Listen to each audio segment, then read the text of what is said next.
आप देख रहे हैं इंडिया टाइम्स आवाज आवाज सत्य की।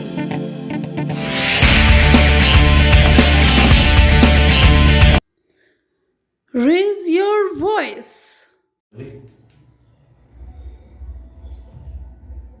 नमस्कार, मैं हूं आनंद। रेज योर वॉइस में आपका स्वागत है। हमारा विषय था कि बैंक में रखा हुआ हमारा और आपका पैसा सुरक्षित है या नहीं है। तो ये सच है कि हमारा पैसा जो बैंक में रखा है और हम नेट बैंकिंग यूज़ करते हैं तो वो सुरक्षित नहीं है।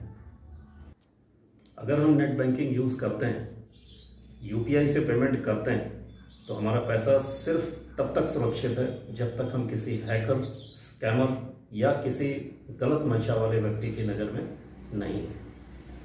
हमारा पैसा बैंक में तभी सुरक्षित हो सकता है जब बैंक इस बात की गारंटी ले कि पैसा हमारे अलावा कोई और बैंक से बिना हमारी मर्जी के नहीं निकाल सकता। और अभी तक कोई भी बैंक इस बात की गारंटी नहीं देती। आरबीआई की भी गाइडलाइंस है कि अगर आपका पैसा आपके अकाउंट से आपकी जानकारी के बगैर कट जाता है तो आप बैंक को सूचना दीजिए, और अगर सूचना देने के बाद भी पैसा कटता है तो इसकी जिम्मेदारी बैंक की होगी। लेकिन पहली बार जो पैसा कटा उसकी जिम्मेदारी कौन लेगा?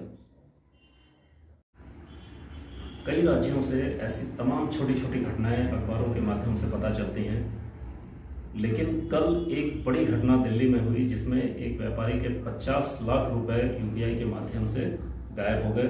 गायब करने वालों ने ओटीपी का भी इस्तेमाल नहीं किया और केवल मिस्ड कॉल्स से उस पैसे को ट्रैक किया, जिसका विवरण आप एक रेफरेंस आपको स्क्रीन पर दिखेगा।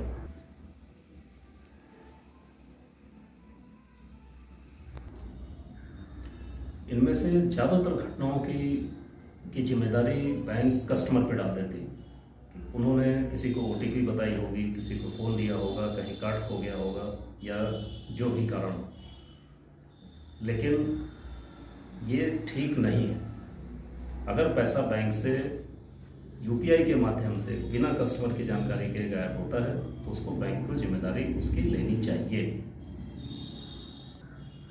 इन घटनाओं में साइबर क्राइम या पुलिस की इन्वेस्टिगेशन ही एक रास्ता बचती है, जिसमें साइबर क्राइम की इन्वेस्टिगेशन के बाद बहुत सारे लोगों के पैसे मिल भी जाते हैं। कुछ को उसके कुछ अंश मिलते हैं, कुछ को कुछ भी नहीं मिलता।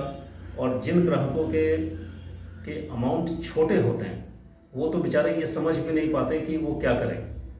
जितना पैसा है उससे ज़्यादा उसकी खोजबीन में खर्च करते हैं। कल की जिस घटना का जिक्र है उसमें कस्टमर के पास केवल मिस्ड कॉल्स आ रही थी, जिसमें कुछ को उसने अटेंड किया, कुछ को उसने थक के इग्नोर कर दिया, लेकिन अकाउंट से पैसे चले गए।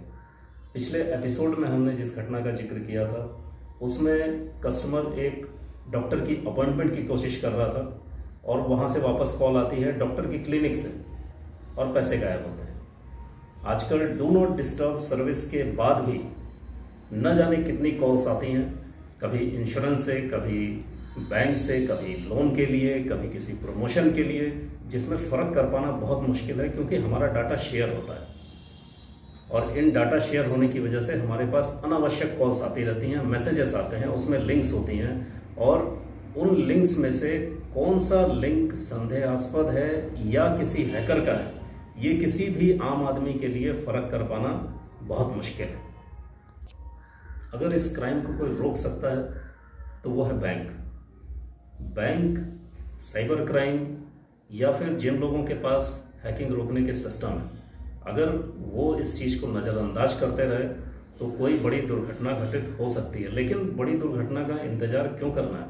जिन लोगों की छोटी छोटी जमा राशियाँ होती हैं बैंक में वो भी महत्वपूर्ण होते हैं, और ये ज़रूरी नहीं है कि जिसका 50 लाख गायब हो वो ही परेशान होता है। कई बार 5,000 वाले भी परेशान होते हैं।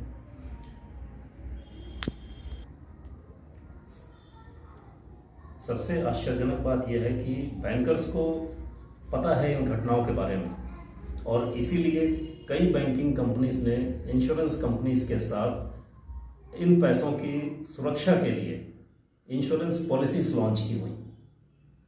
आप प्रीमियम देके हैकिंग से बच सकते हैं। ये एक कितना बड़ा मजाक है। और इसके रेफरेंस के लिए हम HDFC एर्गो का इंश्योरेंस पॉलिसी प्लान की एक फ़ोटो हम आपको दिखाते हैं। हमारे देश में कई सारी रेगुलेटरी अथॉरिटीज़ हैं, पर शायद उनका ध्यान इस पर अभी गया नहीं, या वो हो सकता है काम कर भी रही हूँ। बहुत आवश्यक है कि इस पर कार्रवाई हो। अगर किसी बड़ी घटना के बाद उनकी नज़र पड़ेगी तो ये उचित नहीं है, क्योंकि जितनी छोटी घटनाएं हो रही हैं ये भी बहुत महत्वपूर्ण है। अगर संबंधित लोगों तक ये बात पहुंच रही है तो कृपया ध्यान दें, इसे संज्ञान में लें और कार्यवाही करें। उचित कार्यवाही, समय पर की हुई कार्यवाही आवश्यक होती। कहा भी जाता है justice delayed is justice denied. तो समय पे उचित कार्यवाही करें ताकि लोगों का भला हो सके। रेज योर वॉइस का पहला टॉपिक आपको कैसा लगा, इस पर अपने सुझाव दीजिए, प्रतिक्रिया दीजिए, ताकि इसे और अपडेट किया जा सके। मिलते हैं रेज योर वॉइस के अगले एपिसोड में नए विषय के साथ। नमस्कार, स्वस्थ रहिए, सुरक्षित रहिए।